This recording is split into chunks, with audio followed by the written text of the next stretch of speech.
Is Frank Ragnow so injured that he's considering retiring? And Braylon, look, when you get into year 7, year 8, year 9, and you're looking at your body, it does become a question mark. Can I do this any longer at this level? Do I want to put my body through what I have to put my body through to get ready for a season?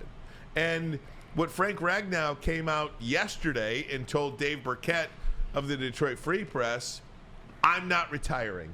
So you talk about Brad Holmes saying communication lines are going to be open. We're going to give Frank all the time he needs. Frank doesn't need any more time than that. Frank Ragnow is not retiring. So we can put that to bed. But Braylon, I was surprised it was even brought up. But as a former player, I'm sure you probably did not. No, I don't think so. And also, I think the reason why I'm not surprised, Ryan, because you talk about it all the time. Hell, you just said it yesterday, the day before that, and the day before that. When things happen around the Lions facility, it's not a surprise to the people in that building because they're very transparent. They're very honest with themselves. The way I look at it is like this. Dan Campbell's a former player.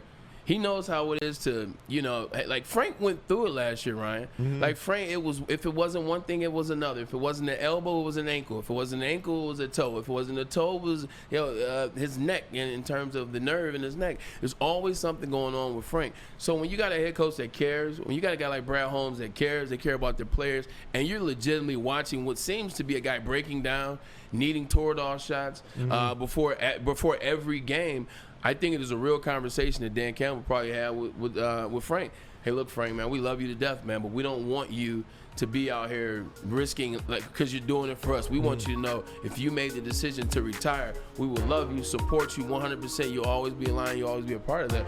I think that's a real conversation between real men, and I think Dan Campbell definitely exudes the fact that he's a real man, and he talks to his players as such. I think that's what it was. And then Frank said, thank you, appreciate that, but with all due respects, I'm still in line.